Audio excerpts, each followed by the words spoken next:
এদিকে নদিয়ায় এক স্বর্ণ ব্যবসায়ীকে তার দোকানের মধ্যেই কুপিয়ে খুন করা হয়েছে। মনে করা হচ্ছে ব্যবসায়িক শত্রুতাতেই খুন, কিন্তু কারা করলো, কিসেরই বা শত্রুতা ছিল, শুধু কি খুন না নাকি তার সঙ্গে লুটপাটও হয়েছে, জানবো। আমার সঙ্গে রঞ্জিত রয়েছে, সরাসরি কথা বলবো। রঞ্জিত, তো একেবারে আনন্দঘাটার ঘটনা। আনন্দঘাটা বাজারে স্বর্ণ ব্যবসায়ী বিকাশ দাস তিনি গতকাল রাতে প্রতিদিনের মতো তিনি 9টার সময় দোকান বন্ধ করে বাড়ি যেতেন, কিন্তু 9টার পরে বেরিয়ে যাওয়ার পরে তার পরিবার যখন যোগাযোগ করার চেষ্টা করে, তো তারা যখন খবর পায় একটি অস্বাভাবিক ঘটনা ঘটেছে। পরিবার ছুটে দেখে দোকানের মধ্যেই রক্তাক্ত অবস্থায় তিনি পড়ে রয়েছেন, এবং তার দোকানের যে সমস্ত আলমারি ছিল সমস্তই ভাঙা রয়েছে, খোলা রয়েছে, এবং তারা পরবর্তী সময় তাকে সেখান থেকে উদ্ধার করে হাসপাতালে নিয়ে গেলে চিকিৎসকরা তাকে মৃত ঘোষণা করে। পরিবারের পক্ষ থেকে অভিযোগ করা হচ্ছে যে 3 লক্ষ টাকা ছিল, সেই টাকাটা পর্যন্ত এখান থেকে লুট করা হয়েছে। পাশাপাশি বেশ কিছু সোনার গয়না ছিল, সেগুলো কিন্তু খুঁজে পাওয়া যাচ্ছে না, সবটাই কিন্তু লুট হয়েছে দোকান থেকে। তবে ব্যবসায়িক কারণে এই ধরনের ঘটনা ঘটেছে বলে এমনটাই পরিবারের পক্ষ থেকে অভিযোগ করা হচ্ছে। এবং একটি বন্ধুকে সোনা রাখা নিয়ে তার সাথে হিসাব করার কথা ছিল গতকাল রাতেই, এমনটা কেউ জানাচ্ছে পরিবারের পক্ষ থেকে। সেটা নিয়ে কিন্তু তিনি দীর্ঘক্ষণ অপেক্ষা করছিলেন। পরবর্তী সময় এই ধরনের ঘটনা ঘটে, যার ফলে তার মৃত্যু হয়েছে। এইটা নিয়ে কিন্তু ইতিমধ্যে পুলিশ তদন্ত শুরু করেছে, কারণ যে সমস্ত সিসি ক্যামেরা বা ফুটেজ রয়েছে সবটাই পুলিশ কালেক্ট করার চেষ্টা করছে। এবং বাজারের মধ্যে যে ঘটনা ঘটেছে এর সাথে আরো অন্য কেউ যুক্ত রয়েছে কিনা, আর যেহেতু বাজারের মধ্যে ঘটনা রাত 9টার পরে এই ঘটনাটি ঘটেছে বলে দাবি করা হচ্ছে, সেই সময় বাজারে অনেক লোকজন থাকে, কিন্তু তার যে সিসি ফুটেজ, যে ক্যামেরা, সেগুলো কিন্তু ক্ষতি দেখছে পুলিশ। ইতিমধ্যে পুলিশ তদন্ত শুরু করেছে। তবে পরিবারের পক্ষ থেকে স্পষ্ট জানাচ্ছে যে ব্যবসায়িক শত্রুতার কারণে কিন্তু এই ধরনের ঘটনা ঘটেছে। পুলিশ তদন্ত শুরু করেছে, এখন পর্যন্ত তাকে গ্রেফতার করতে পারেনি।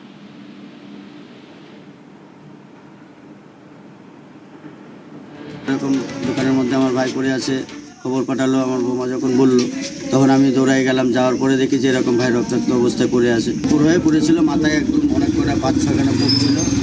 হ্যাঁ, ধারালো অস্ত্র দিয়ে হয়তো কুপিয়েছে।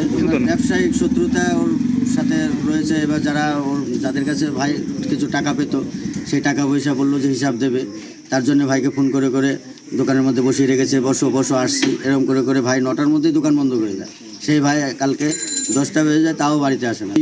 ওই 40-50 মিনিটের মধ্যে ওরা এই কাজটা করে দিয়েছে। পুরুলিয়া ধর্ষণের অভিযোগে এক তান্ত্রিক গ্রেপ্তার। পুজো পাঠ করার নাম করে ঘরে ডেকে নিয়ে গিয়ে ধর্ষণের অভিযোগ তার বিরুদ্ধে। আমার সঙ্গে ইন্দ্র রয়েছে। ইন্দ্র, কে এই তান্ত্রিক? দেখো, এই তান্ত্রিক সাধারণত আমরা যেটা জানতে পেরেছি পুলিশ সূত্রে, সেটি হচ্ছে পুরুলিয়ার পৌর থানার আক্রো গ্রামে তিনি পুজো পাঠ করছেন, এবং দীর্ঘদিন ধরে এই তান্ত্রিক বলে পরিচিত 32 বছর বয়স সৌমেন গোস্বামী। এবং তিনি মহিলাদের বিভিন্ন সমস্যার বিষয় নিয়ে তিনি নানা রকম পুজো পাঠ করতেন। এবং গত মঙ্গলবার বিকেল যুবতী সেখানে যায় পুজো করছে এবং তাকে ধর্ষণ করে বলে অভিযোগ। এবং পরবর্তীকালে বুধবার দিন পরিবারকে সেই বিষয়টি জানানোর পর পরিবার অভিযোগ করে বড় থানায়, এবং সৌমেন একেবারে তান্ত্রিক সৌমেন গোস্বামীকে গ্রেপ্তার করে বড় থানার পুলিশ, এবং তাকে আদালতে আজকে তোলা হয়েছে। এবং এই যে তান্ত্রিক গ্রামে দীর্ঘদিন ধরে এই ধরনের কাজ করত, তিনি বিভিন্ন বশীকরণ থেকে শুরু করে বিভিন্ন পুজো পাঠ এবং বিশেষ করে মেয়েদের নানা সমস্যা পুজো পাঠের মাধ্যমেই তিনি করতেন। এবং এই একেবারে এই ধরনের কাজ তিনি দীর্ঘদিন ধরেই করতেন। এবং এই ঘটনার পর প্রকাশ্যে এসেছে যে বহু ক্ষেত্রেই তিনি এই ধরনের অন্যায় কাজ করেছেন, সেগুলো আস্তে আস্তে প্রকাশ্যে আসছে। পুলিশের তদন্ত ইতিমধ্যে পুলিশ তাকে গ্রেপ্তার করেছে, যেমনটা বললাম। পাশাপাশি যুবতীকে একেবারেই গোপন জবানবন্দি দেওয়ার জন্য পুরুলিয়া জেলা আদালতে নিয়ে আসা হয়েছে, সেখানে তিনি গোপন জবানবন্দি দেবেন। একইভাবে তাকে গ্রেপ্তার করা হয়েছে, যদিও সৌমেন গোস্বামী ধৃত তান্ত্রিক তিনি জানিয়েছেন তিনি এই অপরাধ করেননি, কিন্তু তার অধ্যত একেবারেই কমেনি। সাংবাদিকদের মোবাইল ছুঁড়ে ফেলবো বলে বলেছেন, এবং তার যে কাজ, সেই কাজ নিয়ে তার কোনো অনুতাপ নেই বলেই মনে হচ্ছে প্রাথমিকভাবে, এবং তার অধ্যতও অনেক।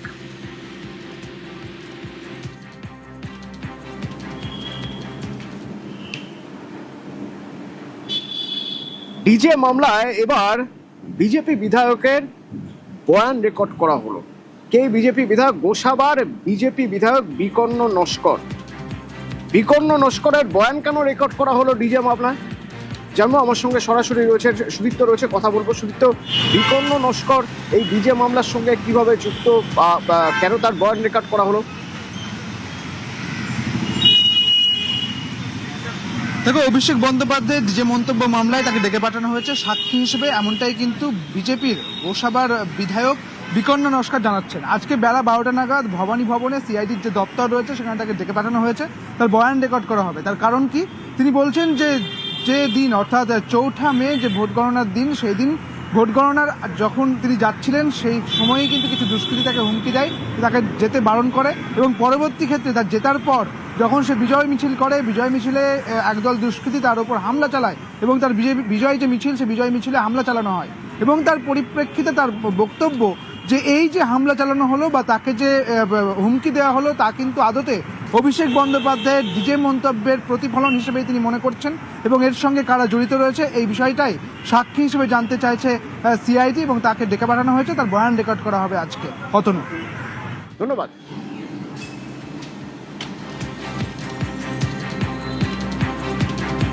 অভিষেক বন্দ্যোপাধ্যায়ের মন্তব্য কি ছিল, সেই মন্তব্য শুনুন। যারা বাংলাকে বঞ্চিত করেছেন, আমাদের লাইনে দাঁড় করিয়েছেন আর আমাদের বাংলাদেশি বলে দাগিয়ে দিয়েছেন, 4 তারিখে রবীন্দ্রসঙ্গীতের সাথে হালকা করে একটু ডিজেও বাজবে। রবীন্দ্রসঙ্গীত তো প্রতিবার বাজে, তার সাথে হালকা করে একটু ডিজে বাজবে এবার। যারা বেশি লম্পজম্প করছেন, আমাদের সৌজন্যতা, আমাদের দুর্বলতা নয়। আমাদের যদি ভেবে রাখেন যা ইচ্ছা তাই করবো আর তৃণমূল চুপ থাকবে, বাংলার মানুষ চুপ থাকবে, জবাবটা এমন ভাবে দিতে হবে, কড়ায় গন্ডায়